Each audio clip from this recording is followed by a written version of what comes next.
The one. So, welcome everybody. This is our last session here for the AI OER Institute. I want to thank you all for taking the time to stick around here on a Saturday. We kind of saved, I mean, we had a lot of really great sessions here, but I'm tentative to say that we saved the best here for last. We have Dionna Faherty, English instructor from Clover Park Technical College, closing out the Institute. In this breakout session, she is known in the AI and education space, has presented multiple times at Teach and Learn with AI conference in Florida, and has done a lot of innovative things with AI in her curriculum for her English classes. And if you're here and you're watching this, I'm excited for you to hear Dionna talk about how AI will save the humanities. Dionna, the floor is yours. Oh, thank you. Okay, first, I always have to say that I love that I always give like the punchy titles, and everyone always has like these academic, like utilizing such and such to make things clearer for students. And I'm all like, AI bingo, AI will save the humanities. So that's kind of my approach to education anyway. But this is where we are. AI will save the humanities. It's my hill right now. It's my current soapbox. So this is me. This is a nice little cartoon that James made for me. He's one of our people. Gosh, wow, things just flow outside of my head. Instructional design Yeah, thank you. He's one of our instructional designers at the Teaching and Learning Center. But this is me, a cartoon version of me before I gave in to the fact I was old and needed to get glasses. I teach English. I'm also a faculty lead for the Teaching and Learning Center, which has allowed me to go on many an AI adventure with them, and actually has allowed me to become an early adopter. I am a defender of critical thinking and literature as a part of college experience, and I'm also a purveyor of AI awesomeness. That's the title I gave myself. And I think those two things go together. So this is my email if you ever want to chat with me about AI. So this is what we're going to talk about. I wrote this out for myself because I get really excited and I tell lots of fun stories, and sometimes I do this. So I want to make sure that we stay on track. The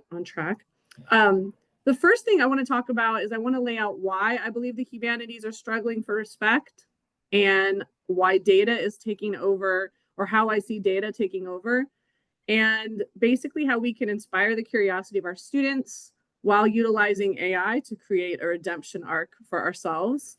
Then we'll look at the common fears, misconceptions, and talk about it being a critical thinking tool, as well as look at some assignment examples.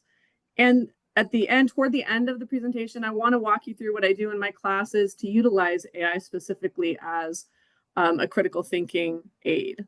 So, and I have some AI, some ChatGPT helped me make graphs. So I do find the irony in the fact that I'm going to rail against data, and I'm actually going to use some data at the end. So enjoy that moment. And then hopefully we'll have comments. I do want to reiterate what Ronald said, and thank you guys for sticking around. If you're here, I know it's Saturday and I know it's noon, but I think that there's been a lot of great, really cool sessions in this institute, and I'm honored to wrap it up and leave you guys with something awesome to think about. And we go forth. Okay, so this is my platform of why I believe that the humanities need saving. We have been in a long time a push for STEM careers, which are great. I'm married to a STEM dude, like STEM's great, but I think necessarily it's made humanities come across as lesser than, if you will. And the colleges, on top of that, the colleges are leaning into data models for measuring success. And there is a huge misconception that humanities degrees offer less financial success, which currently is a lot of people's mode for how do you measure success. But humanities degrees actually just start out with a lower starting salary. You aren't going to go into work for Microsoft usually with a humanities degree. So that is a very, very real situation. Also, on top of all that practical stuff, we have students whose lives are distraction. They live with technology in their face all the time. They're used to interrupting what they're doing to look at their phone, to look at some sort of message that's come across. And we are, because of that, I would argue, we are dealing with deteriorating reading comprehension skills. And I believe students can read the room and they place a lower value on humanities skills. So that is my point of why we need saving. Anybody have any thoughts on that? You can, this is Dionna land. We're very, very low key here. You can jump in and tell me what you think. Any of this resonates with you, or you can use a cute little emojis if you're feeling like I don't want to talk to anybody right now.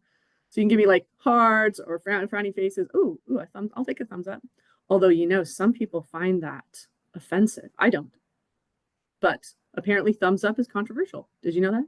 No, I Yeah. didn't know that. Why? In what way? I don't know. I don't know why. But the generation of the teens and 20 something, apparently it's like punctuation. Punctuation is also offensive. It's kind of a joke, but there you go. Yes, so I believe that we are dealing with these for humanities work. And moving on to, oh, I've got stuff in the chat. Oh yeah, I agree. Pathways also increases the number of students going into STEM and business careers. And I am oh, look at Ronald put the link in about the article. This is thumbs up. Yeah. And it's hard to talk about this because I don't want to make it seem like I don't think STEM careers are important, especially for women. Being encouraged to go into STEM careers is a huge deal. My mother was an engineer and or in the engineering field, and I know what that's like. So I don't want to say that's bad, but it has had, I think, some consequences. Anyway, so we are in a show me the data world. You know, we live in colleges or work in colleges that want the data. And why do they want it? Well, for some very good reasons. We need to quantify student success, and we need to offer funding to where it works. And we want to make sure we're offering the courses the students want, and more importantly, find our at-risk students and help them. So how do we gather the data? Well, they're listed. I don't want to read them all because, you know, you guys can read and stuff. But here's a question I have for you. If your dean came to you and asked if your class was successful, how would you answer? Like, what would you point to as the reason that you believed your class was successful? You can chat it up, or if there's an emoji that works, that's okay, but I don't think there is. For me, for those of us who teach the humanities, it's a tough question to answer. Like, how do you know your class is successful? Well, we get to the end and they are better writers. We get to the end and they look at things from a different perspective, but it's a lot harder to show on a spreadsheet. So if we have, so yeah, students see value in what they're learning. Oh, I agree with that. Like at the end, do the students value what they've learned? That's a huge part of it. All right, then we are moving on to our merry band. Let's see. All right, for some reason, it's now not been, there we go. So here's another issue though that I have. I'm moving this thing around. I don't even know if you guys can see this. How do we quantify curiosity, right? And one of the articles that I talk about a lot is, so yeah, that's right. It is weird. The thumbs up thing is weird. I just read the chat, sorry. One of the articles that I talk a lot about, is the one that was in the Atlantic last November about how elite college students can't read books. It's obviously not that they can't read, but they are not prepared to read books. Like if you go into a course on Irish literature, like when I took a course in Irish literature, we were given 4 books or 5 books and said, be prepared to read these books by the end of the quarter. And this article is all about how even in Princeton and Harvard, she's having students come to her and say, you know what, I can't read this whole book, this one book in a semester. They don't have deep reading skills taught to them. Reading stamina and focus are in decline. And also, these are harder skills to measure also. So there we are. And I keep moving this thing around. Here we go. All right. So one of the goals is how do we make them curious? And I believe this is where AI comes in. Like, how do we help them become curious? So where they want to read, they want to figure out how, what are the different levels of this particular book I'm reading, or how can I think about this article that I've read?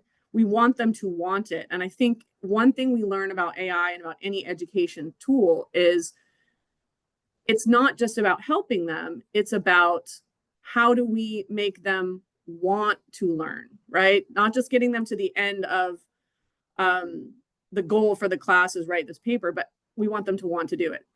So when students live in a world of constant notification and they don't see distraction as an obstacle, as I've said it before, they see it as, oh, this is my life.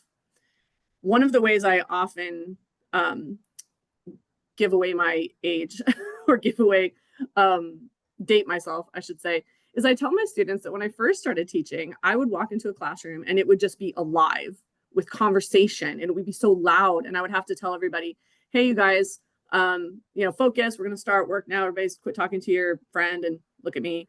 Now it's just dead silent as they all have their heads down and they're into their phones. And it creates this bubble around them that I think is a little bit dangerous, because it doesn't encourage critical thinking. It doesn't encourage, hey, how does this look from somebody else's perspective? Because they're so into this world of distraction. The other issue with that is they're not bored anymore. Nobody's bored. And boredom is a huge motivator for creativity or extra chores if you're a kid, right? Are you bored? You can clean the kitchen. I mean, you guys heard that, yeah? Okay. Moving on to, all right. So I believe this is where AI comes in, and don't worry, I give credit to Marvel at the end of my presentation, so I'm not stealing. Also, I'm not making any money. So we enter AI, right? I believe we can take their love of technology and enter it into this reading desert that we have. So they have this distraction world. They have this world where they love the technology. They want instant answers. And this other world where they don't dive into the reading. Every time I say dive, I think, oh my gosh, that's a ChatGPT word. But they don't dive into what they're reading because they're too surface. They just want immediate reactions or immediate gratification. And that's where I believe you can marry the AI. We can inspire the deep thinking and strong writing with AI. And yeah, maybe we'll save the Marvel universe. We don't know. Okay, so everybody's familiar with this kind of thing. I mean, I know in some of the sessions I was in earlier today, we talked about it. And this can't be the first time that you have seen something like this about fears versus reality, right? These are the fears. This is what I actually see. So here's I just had a conversation with myself in my head. So the fears are obvious, that it kills creativity and critical thinking. It encourages plagiarism. We're all a little bit police officers, or trying not to be police officers. Like me, I try not to. We're also a little worried it's going to replace us, or that society is going to say it can replace us. Going back to the idea that humanities are losing their street cred. When AI comes with, hey, here's this thing that we've already kind of devalued. Now this AI is going to come and replace us. But I've seen it just inspire students to think more deeply and more critically about things. I've seen it inspire them to read more because they get it through some of the AI assignments that I've given them. If you make it interactive, it awakens this curiosity in them that maybe they were just so used to these surface notices that, oh, here's the technology. I can look into this book. I can look into this reading, this scholarly reading can help me. And all of a sudden I'm more curious about it. And here's the other thing about the plagiarism thing. Yeah, it's different. It's a different way of plagiarizing for sure. But students were already doing this with Google. And if you want to go back further than Google, you have the dorms and the frat houses that had the the filing cabinets of all the professors' assignments. And obviously that's not as widespread and not as easy as AI, and Google is not as easy either, but it's been there. This isn't a new thing. So the goal is to make them want to use it in the correct way, and it will work for us. So I don't believe it'll replace us. I believe it can make us better. All right, so so give me a number in the chat. What is the number one fear that you hear on your campus?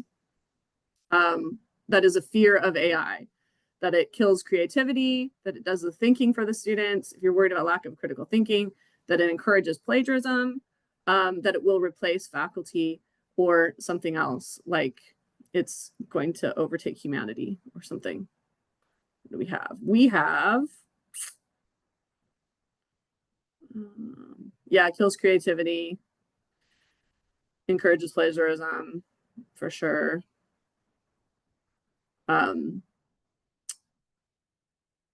Does the thinking for the students. That I actually think, even though I'm a huge user of AI in my classes, I don't, yeah, cheating.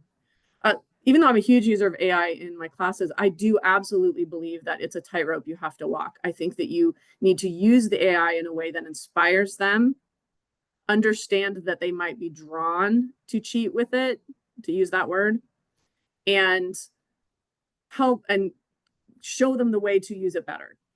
So I do think that it has the potential to do the thinking for the students, and our job is to show them how not to do that. All right, we're going away, chat. We'll go here. All right, so I'm gonna take a little breather because of chat, because I talk a lot. So to sum up so far, this is where we are. This is like our little moment where we go, what did I just talk about? So to sum up so far, at the college level, institutions are focusing on data and measurable skills.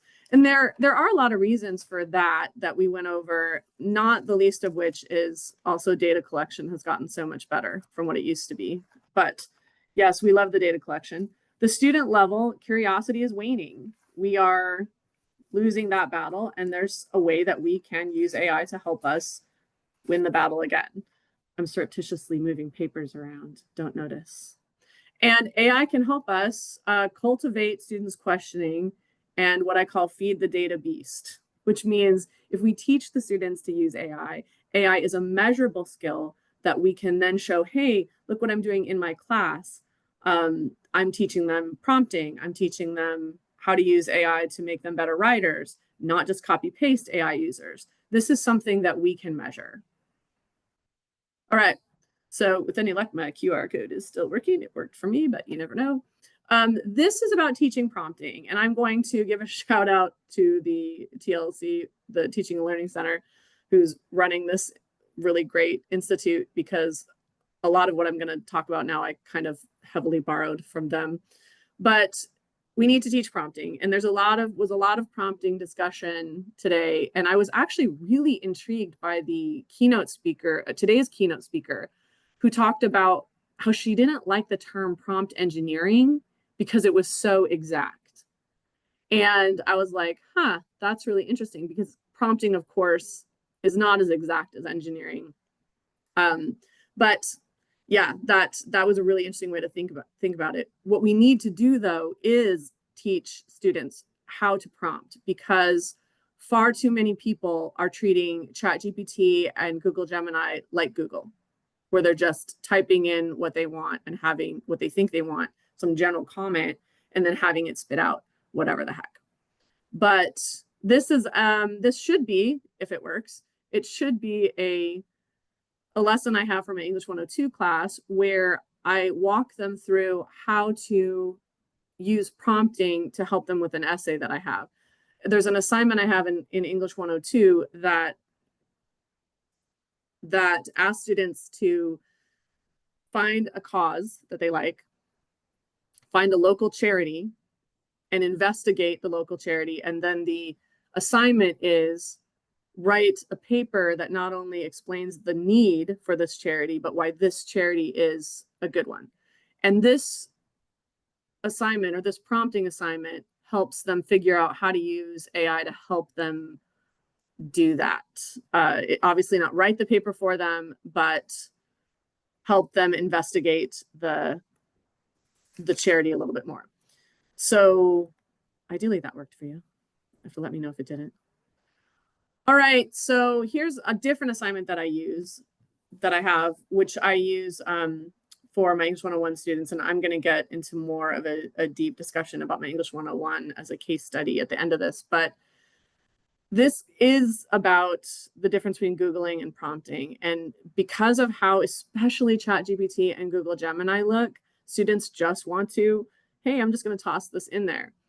But if you take something like Google and you're trying to figure out the theme of a novel, you say, what is the theme of the novel? Okay, well, that's going to give you weird answers. And even now with Google having the AI section up at the top, it's not as useful and not as malleable, which is what you want for your students, as ChatGPT or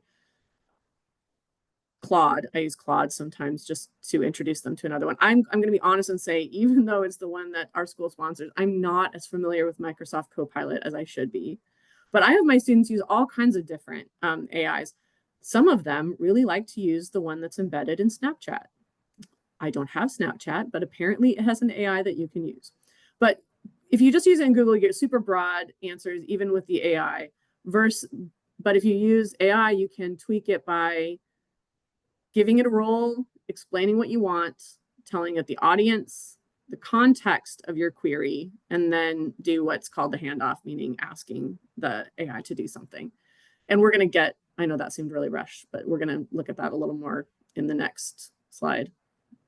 She says with confidence, she's pretty sure, but it encourages a deeper connection and it allows students to think critically about the AI's choices. And this is the number one thing I want when I'm asking my students to go to the AI and ask them for ideas for a theme or ideas for an essay or ideas for anything. I want them to think critically about what the AI offers, because again, just like the keynote speaker said, we have to acknowledge bias. We have to acknowledge limited scope of the programming of AI. So there's that. Let's go. Oh, see, look, I'm right. I did. Role, explain, audience, context, and handout. So this is a more complicated prompt than a lot of students are used to writing. And as we move through, I don't have them do this for every single thing, but I like to start out with it because it tells them this is what you need to direct the AI. Don't just take whatever the ChatGPT spits out at you. Tell it exactly what you want, exactly why you want it, and who you want it for. This is exactly what we teach for audience, when you're writing a paper. So if I say, if my role is please be my brainstorming partner. Also, I do say please and thank you to the AI because I want them to like me when the universe takes over. When the robots take over the universe, I want them to like me. Now, my colleague Ronald, he showed us an article, and actually had a student pointed out to me too, that there's an article out there about how we shouldn't say please or thank you because it creates too much energy for the AI. But I disagree. I think if that's a problem, then the makers of ChatGPT should figure out how to fix that rather than asking us not to be polite. So please be my brainstorming partner for my upcoming essay on poverty and SE Hittens the Outsiders. The explain is help me connect. So this is like, I want you to be my brainstorming partner. I don't want you to write this essay. I don't want a thesis. I want you to help me think about it. Help me connect poverty in the 1960s to today using Matthew Desmond's Poverty by America. Okay, so I've just explained more what I want. Now, the audience, this is for our college students who don't know much about the 1960s in Tulsa, Oklahoma. I'm writing an essay for English 101 about poverty then versus now. So that is the context. And you might actually want that context to be a little bit deeper, but for our world. And the handoff is, oh, geez, whoops, sorry, my bad. Okay. The handoff is me saying, brainstorm 3 ways that the Curtis brothers experience with poverty is still something we deal with today using Matthew Desmond's Poverty by America as a guide. Now, this actually does most of this. So what you can do is teach them to create a prompt that has all of this. I didn't, in the handoff, I don't have, this is for an English 101 essay, which you could also do. But breaking this down and showing them how to write actual prompts is one of the, I think I do it in week 2 of my 101 class. And I actually am doing it in my 102 class as well, because a lot of them don't have experience. And we're at a point still a little bit in the Wild West of ChatGPT and AI where a lot more people are using it, but they're using it like Google. Like I said before, they're just typing in what they want, and it's not going to do the job we want it to do. All right, so this is what I have them do. Now, the value of this for our data-dependent colleges is we will model and teach innovation, and this will bridge the gaps between the disciplines. This is going to bridge gaps between humanities and math, humanities and science, humanities and all the other classes that I could list forever. It's going to say, here's a skill that we are teaching you here that you can take immediately to this other class that you're doing. And I know that writing is something that we have always been doing with that, but we've all had to defend, you know, us humanities people, we've all had to defend. Oh, no. It's important they learn to write. So I like this. I like teaching them to write the prompts as one of the things I do for the data dependent, right? And I'm assuming that you all read the other things, and I don't have to read them all. The value for the students, this has been phenomenal for me. It sparks brainstorming. Like, they don't sit and stare at their blinking cursor anymore. It makes literary analysis feel approachable to those who are like, why would I read a book? You know, it's like, no, this is a way that can guide you through the book. And for me, and the way that I teach it, I'm building connections between the stories and the students' lives. I know that it would be great if all our students opened up a book, you know, read some Eudora Welty short stories, which was one of my favorites, and said, oh, I see that these are all metaphors, or I see that this is an allegory, or metaphors, allegory, same thing, pretty much. I see how this connects to what I'm doing. I see the bigger picture, but the bottom line is that they don't. And this is one way that we help them. Let's see, I'm going to the bottom, what to say. Eudora Welty, like Eudora Welty. Golden apples, that's like my favorite. But anyway, yes. Metagories, I love it. Yes, metagories. So yeah, I would love it if all my students were so inspired by these readings that I get inspired by, that they would then go, oh, I must learn all these things and I must go out and do these things. The thing is, they don't. And they have other things on their mind. They are definitely into the, how is this going to help me in my future world? They're definitely into the world of, do I need to know this? I need an immediate understanding of how this is going to help me. So what AI does is it pushes them into that. It helps them. Oh, okay, wait, I see this isn't just this random story about somebody. I see how this connects to me, right? And I can't stress this enough. I have seen this happen with my students. I've watched them go from, what the bleep am I reading? This means nothing, to, I want to find out everything I know about this. And I love that AI can help me do that. All right. All right. So here's an assignment example that I use in multiple classes, actually. But I have my students create their own AI prompt to explore a specific theme, character, or scene. Or if it's not, if it's more of a persuasive writing class, we tweak that a little bit. So students share and critique each other's prompts, and the class discussion of what makes prompts, the class discusses what makes prompts stronger and more curiosity driven. And then we revise and we reflect. I've done this a number of ways where students own their prompts. Sometimes they're a little shy, so I just put them all in a, you know, a bucket. I guess not a bucket, right? What do I put them in? Like some sort of receptacle? I don't know. Doesn't matter. See, I told you I do this. Anyway, and then they talk about how they could be improved. Now, you want to do this after you've already talked about prompt engineering or creating prompt, if the word engineering is problematic. And I'm going to be thinking about that for a couple of days now. But, you know, if you want them to know how to do it, and then you have them try it, and then you have them look at each other's versions of that. So it turns it into a writing skill, and it puts the students in the role of question asker. But most importantly, it gives them the idea they are in control of the AI. You don't have to just take what it spits at you. You're the person, you're the brain.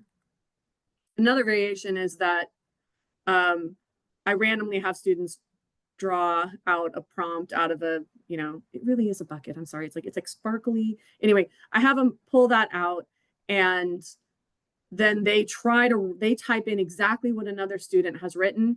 And then they talk about, I pair them back up and they talk about whether or not it worked. As long as you have computers available, this is hard for them to do on their phones. There are some AI things they can do on their phones, but this one's kind of hard. So, all right. So this is welcome to my world. When I worked at other colleges, I called my classes Dionna land. That's just how I roll. But this is my world. I have an English 101 class where I have them read The Outsiders. I'm going to defend the choice of The Outsiders on the next slide because I know it is a YA novel. It's a young adult novel. So weeks 1 to 3, I have them read this book. Weekly supplemental readings on modern themes and issues. And I start with some pretty easy readings of things like, well, it's not a reading, but I have some material from Matthew Desmond's Poverty by America. We look at an article called Are You Okay, or Are You the Eldest Daughter?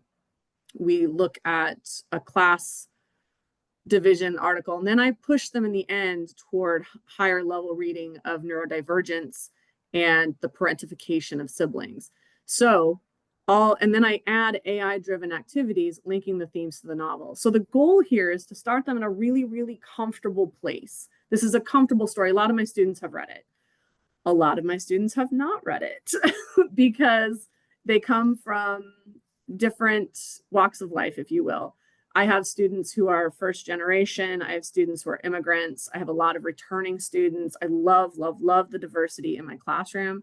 A lot of English language learners in my classroom, right next to the 16-year-old Running Start students. So that means I am reaching for a base novel that is approachable, that everybody can understand. And the nice thing about this book is it's set in the 1960s, which is a little foreign to my Running Start students as well as my English language learners. So I link weekly AI-driven activities that link the themes to the novel. So we start in this comfortable place of an easy-to-read book, and I have AI walk them along with me, hopefully. I have AI assignments and hopefully my lecturing, move them to a place where at the end, they're reading a scholarly article on neurodivergence and its impact in teenagers. So I have 3 thematic sections culminating in essays linking literature to contemporary issues. So that's my world.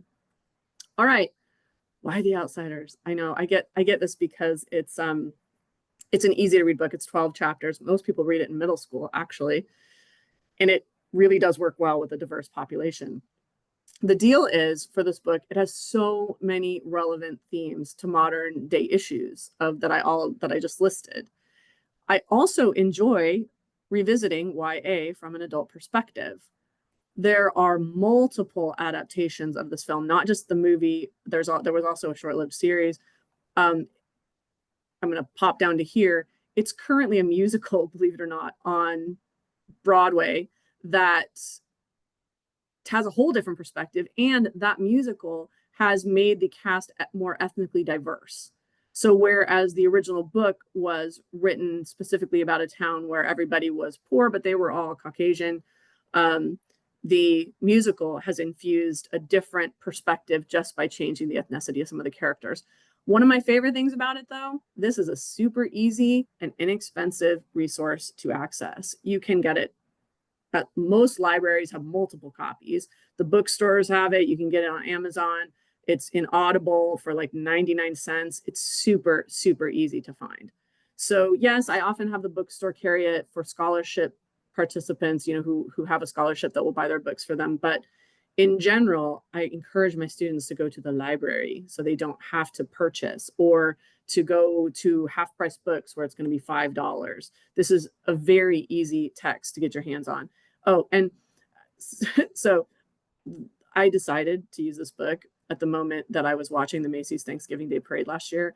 And I call that my lightning bolt moment. And a float goes by about the musical, and they're doing this dance thing, and I'm like, oh, is that back in the world? Are people interested in that? Is that a thing? And it sent me down this path of, what if I took a simple novel and used AI to help people see the different layers to it? All right, we're moving on. AI and reading retention. This is what I'm going for with helping people with their reading retention.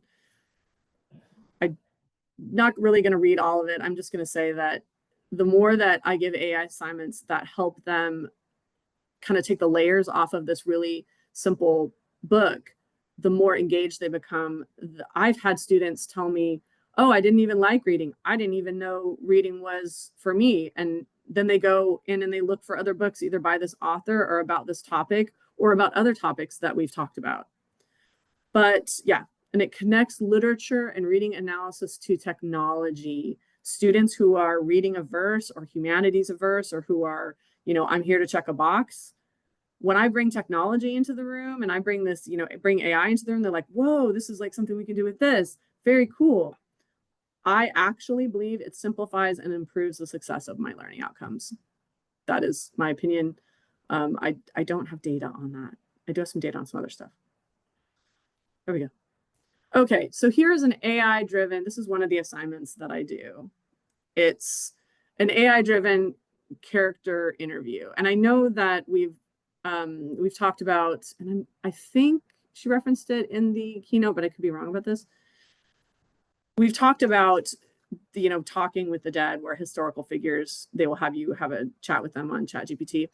I'm in agreement that might be problematic, because I'm not sure it's going to be a perspective of that historical figure. But AI-driven character interviews, really cool. So you can do this on any tool if you just want to do a general one. But my way to do this is you go into ChatGPT, and I don't know if has anyone here created a GPT, their own GPT in ChatGPT? Can you give me like an emoji or in the chat, say, hey, I've done this. It's cool. Or you could even give me I have no idea what you're talking about. But has anyone heard of, like, you can create your own GPTs in ChatGPT? Oh, wait. There's not that many people in this meeting. So yeah. Oh, okay. Jaya, you have? Anyone else? But I've never made one. But you've heard of it? Okay, so creating your own GPT is something you have to have the paid version of ChatGPT for. So some people, if you don't have the paid version, you can't do it. But you basically build a GPT specifically for something that you wanted to do. You can, and so when I took on this idea of I'm going to create character interviews, I created a GPT that's based specifically on a character in a book. And I tell the GPT, I want you to answer questions based on this person. And I tell them everything that I can about this character. Another thing about building the GPT is I can go into it and I can turn off the web, right? So it won't look on the web for information. It's only going to look for what I've told it and can only pull from that. And you can simulate an interview with a character. So for me, I have an essay where I ask the students to analyze the leadership style of the oldest brother in the book. And we do a lot of discussion about different types of leadership style and the parentification of siblings and state interference and things like that. But one of the things I have them do is I have created a GPT with the parameters of that character of Derry Curtis from The Outsiders. And I turned off the web access so they can only use the GPT to answer from the information I've given it. Ideally, you want to upload the book. Like currently right now, I have a message out to Penguin Group, Random House. And if you're interested in doing something like that, I can show you how you do that. But I have a request in to please allow me to upload this book for this purpose. But if you don't have the permission to upload the book, you can't really, because it's a copyright thing. But you can, however, just super describe the person and give examples from the book and create the GPT that says, this is what the character is, and I want you to answer the students' questions based on this information I'm giving you. The cool thing about that is then I can give the students the link to that GPT. They don't have to have their own chat GPT to do it. And then they have it answer questions. Like, so the students come up with a list of questions after I've said, okay, this is our next assignment. We're going to use AI. I'm going to have you talk to Derry Curtis about this to help you with your essay, to get you better understanding of the book. I have the students get in groups and come up with a list of questions like, why did you decide to become a legal guardian at 20? How do you make decisions in your house? Why didn't you run after a pony boy the night of the fight? Things like that. And your GPT then answers based on the information that you fed it. It doesn't go into the web. And I'm going to tell you why this is really, really a good thing, because the web is full of not just the book, but fan fiction. So it can get weird. So I highly, highly suggest if you're going to do something like this, find a way to keep them off the web, or build a GPT that says you can only look at the book. And if anybody wants any sort of, advice on doing this, let me know. I meshed my ideas with a presentation I saw at the Teach and Learn with AI last conference, where they talked about building these GPTs. I got pretty excited about it. And I thought, oh, I'm going to do this. All right, moving on to, yes, Jaya? I was thinking it might be good for to develop a client for my students, a design client that they could chat with. So I'm wondering, if I don't have books or anything, I would just have to then fill out, or maybe I could, I don't know. You could absolutely do that. Actually, that would be easier than what I'm talking about, to be honest. Oh, good. All right, I'll follow up. Thank you. Yeah, that would be pretty easy to do. Well, it might take some time, but it'd be easy to do. Yeah, let's do it. Yeah, Kristen says that's a cool idea. It is a cool idea. Oh dear, I have done something weird. Okay, now I'm here. I'm here now. Can you guys still see my screen? Because I just did a weird thing on my end. We can still see it. Okay, good. Here's another AI thing that I do with that particular class. I do AI assisted theme identification. Here's my big push for AI. I really, really like classroom activities, so in-class activities. And so I like to pair an AI assignment with an in-class activity that I do. So I have, one of the assignments I had before was to have the students write on just the first chapter of the book. And I had this activity where I said, okay, ask the AI for 3 themes in chapter 1 of The Outsiders. And it would list the themes. Now, obviously, this is one of the areas where some people are concerned, because it seems to take away the critical thinking aspect, or take away the aspect of, well, I want them to think of the themes. Absolutely, I agree with you. However, they run into walls a lot more than they used to. I'm finding they just like, well, I don't know what the theme is. What could it be? And I put them in groups. Sometimes I have the groups think of the theme, and then I do the AI assignment. But I really like this particular way to go about it. Say, okay, ask for 3 themes, chapter 1 of The Outsiders. And then I pair it with like a gallery walk, where I have the different whiteboards say things like your favorite, one you disagree with, and one you would not have thought of. Meaning I have them put it on Post-its and go around and stick it around the room. Like, they literally walk around the room. And I don't let them out of it. I say, I'm sorry, if you got 3 themes, you have to rank them. If you didn't get one that you disagreed with, then do it again until you get one that you disagree with. Because it's too easy for them to go like, oh no, I agree with all of them. They're so awesome. And I would have thought of all of these.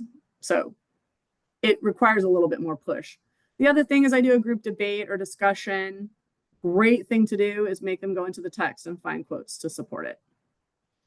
And more advanced, I wouldn't do this in the first couple weeks. More advanced, I say, okay, we're going to get on your computer, since we're in a computer lab, and I'm going to have you find an outside source to clarify what this theme is.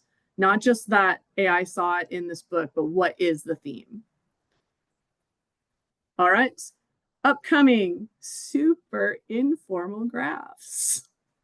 I've only been doing this particular this particular method, or I don't know, what do you call it? Like this particular structure, sorry. This particular structure for my class for about 3 quarters. I'm on the third quarter of doing this. And this is the summer quarter, which threw some real curveballs into the timing. But over these quarters, I've been giving my students exit surveys, I guess you would call them. I had about 128 students over 3 quarters. I had my students in summer do it early because I wanted the numbers. And I just ask them informal questions at the end of class, except for summer because I wanted it early. So I didn't offer a grade, but I did bribe them with food. So I want you to keep that in mind. I know that might be an issue. Not all of them answered every question, so not everything came up to this number. And I do want to be conscious of the fact that the setting might have influenced their answers. It was anonymous. It was absolutely anonymous, but it was on paper. So that is the situation. So they're super informal. I think it's more of like just getting an idea. Do you like how I did this? And now I'm just kind of talking down like, oh no, it's fine. But anyway, here we go. You ready? You ready for my super informal graphs? All right. These are the questions. What helped you see the modern connection to the outsiders? It was either AI assignments, in-class activities, or class lecture. And you can see the spread there. Most people, they liked the AI assignments. And what helped you understand the supplemental reading? And keep in mind what I said, we started pretty easy with the book, and then I brought in articles from easier to read magazines. Then we moved, and then the Atlantic showed up, and then at the end I have them out of scholarly reading. So what helped you understand the supplemental reading? Nothing helped, some people said. Reading techniques in class. I did go over active reading, AI assignments, and the context of the outsiders. So the only thing about this graph that I question is the context of the outsiders. I'm not sure it can be taken from the AI assignments, like they were kind of the same. But anyway, this is what students feedback that they wrote about it. My favorite is I never knew this book was so deep. I hear that one a lot, actually. I hear a variation on that, but this is what somebody actually read or wrote down. Okay, next we have student feedback on AI use. Did using AI increase your interest in this class? Very much, somewhat, not at all. And how likely are you to use AI techniques taught in class? Very likely. That was definitely blown away the most common answer, very likely, somewhat likely, or not likely at all. I do still have some students who don't like to use AI, and I am conscious of that, and I give them an alternative assignment. And so I'm guessing that's my not likely at all. So I hear some comments I have about it. AI is more complicated than Google might be one of my favorite comments I ever got, because wow, am I trying to teach them that? I do, like I said, I do get a nod into this. And interestingly, in this institute, we did talk about the carbon footprint of AI, like ChatGPT. And I have had at least 3 or 4 students who were so concerned about the environment, they just didn't want to use AI at all. So I always find a way around that. And again, if you ever have issues with how to do that, you can ask me. Oh, these are some other assignments that I just, I kept spare slides at the end in case we had extra time, but let me get by these. Okay, so this is the sum up of what I'm saying, is that AI in the humanities can be, relevance reinvented, basically, that AI bridges the gap between tradition and technology. For students, it sparks curiosity that they're having a difficult time awakening on their own, and they see how AI can be useful in their lives, and they see how literature might be useful in their lives. And for institutions, it provides measurable engagement. This is a good way for us to provide measurable engagement, and we have interdisciplinary innovation. For us, it's the infamous toolkit for revitalizing reading. So infamous toolkit, we like the word toolkit. So that is all that I have. These are my sources. And look, Marvel Studios, I did not steal it. And content, this is to the LibGuide, but this is me if you would like to contact me. And I finished with 8 minutes to spare. So if you want, I can go back and look at the other assignments that I didn't cover, or if anybody has any questions. Jeez, I cannot get the chat. The chat does not want to appear for me. Oh, there it is. I found the chat. And the chat says, link for the presentation slides. I think, Kristen, we're gonna have the slides, but I can give you a link. We'll be posting them on the LibGuide, and we'll send out an email to all the attendees once all that information is posted. Okay, and I do want to let everybody know I'm more than happy to just chat about AI or things that you can do with AI, or I'm also a huge sharer of my assignments. If anyone is interested at all, just let me know and I will send them your way. Okay, guess I finished about 7 minutes early. Apples. Was that a pun? What? If anybody wants to chat. It's a chat. No, but it's a good one. It's a good pun. I should own it. It's like a dad joke. Yeah, that's it. I'm here if you guys want questions. I did talk a little fast, I guess. This is Wendy. I loved everything you said, Dionna. Oh, thank you. I love your ideas. I love the character dialogue. I've been teaching this link of English composition to history, and I had my students do what Jose Bowen has called the empathy interview with they're reading about the Great Migration and Dust Bowl farmers, and I had them set up again cheap, free, no chatbot. Yeah. Set AI up through a prompt to do research so they could interview a Dust Bowl farmer or Yeah. participant. But it was interesting because, unlike with the novel, although maybe experiences the novel, I heard something on the Teaching in Higher Ed podcast that was disparaging this kind of necromancy, right? Yeah. And like students will believe it's the same person. It's, them, not an AI chatbot. And I thought, oh, my students, come on, they don't. And then I realized some of them really did think. And so now I'm building in a kind of AI literacy preview and reflection to like reinstate how does AI work? You are not actually talking to a Dust Bowl farmer, right? And then I got 2 clips. One is from The Warmth of Other Suns, and one is from a real account of a Dust Bowl farmer. And I'm like, read these 2. How does the interview compare? Just to make them more aware of this is necromancy. You really are not talking to the dead. But love that idea. I never thought about it to fictional stuff. Yeah, it's actually in some ways a little bit less problematic with fictional stuff because you can just say this is all, this is the character. And you don't have to worry about, okay, this isn't a real person, or you don't have to worry as much about the obvious bias that, we talked about earlier, because this is actually the character. I mean, we can talk about the bias in the book if we like, but we can do the character. I am hoping that Penguin Random House gives me the go ahead to just use the book for this. But I don't, instead I go on a big long diatribe of everything I want. And it's funny because the bias you have to worry about in something like that is your own bias for, do you like the character or not like the character? And what are you going to say about it? You have to be much more, on point, I guess. Yeah.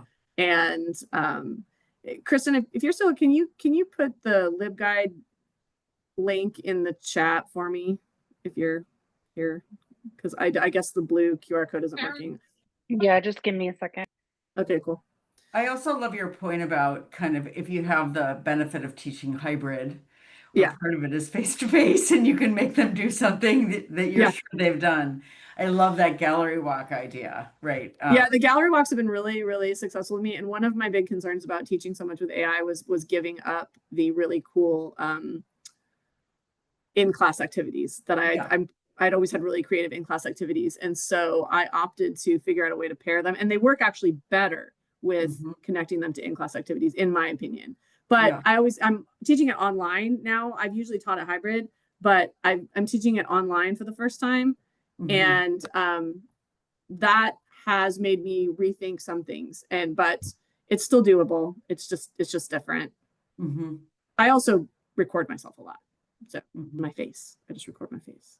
Oh, This is what I implicit in do. what you're having them do with those themes and ranking is that AI is not perfect. You can have opinions about the output of AI, Yeah. right? Yeah. Which they Yeah. need. I know there's all the thing about, oh, students AI, they will learn that it has problems. Well, it looks fantastic to most of our first gen students. Yeah, and Right. I wish if I'd had time, but it wasn't really in the scope of what I was talking about. If I had time, I would have talked about what we talked about earlier for the concept of voice, because I'm huge about students seeing that AI should not represent them, that it's not their voice. Yeah. And so I do a lot of like, this is what AI would write, this is what Gemini wrote for this paper. What do you see with it that's wrong? So we do spend some time kind of demystifying AI, but I wanted to show that like there were ways that you can use AI and with the humanities and make it more valuable to the students and make it more valuable to your administrators. So well, that's making me think about kind of voice and tone, especially if you have the book. Tone is hard for students to get. You could have them use AI to quickly transform, say, the tone of something from a novel or a poem. Yeah. And then do a comparison. Well, and one of the first things we talk about when they finish that book is the concept of an unreliable narrator. Mm-hmm. And AI can actually help them with the unreliable narrator aspect. So and what that means. And I'm constantly trying to connect that to quote unquote real life. Like, we're unreliable narrators in our world. Mm-hmm. Mm-hmm. So that's that. Yeah. But ChatGPT is an unreliable narrator. It is. Yes, it is. I tell my people, it's like my sister Sue, she makes up what she doesn't understand. one of the things that I did actually forget to make this point. One of the other reasons that I chose this book is because I know it inside out, upside down, backwards, and forwards. And so that means that no false quotes get by me. Mm-hmm. No hallucinations from, I don't need an AI checker for that. I'm like, yeah, nobody said that. That wasn't me. And I actually think if somebody's going to take this model and use a different book, pick one that well. It's very helpful. Thank you, Dionna. We're going to go ahead and wrap it up for today and for the Institute. So I want to thank you all for being here. And we're going to go ahead and close the room and make sure you contact Dionna if you have more questions, and we'll see you next year.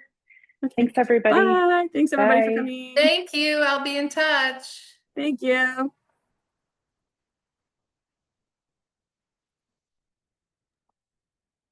Dionna, looks like you have to close the meeting. Do I have to close the room? Because you're the host. Have a good weekend. Thanks, you too. Bye. Bye.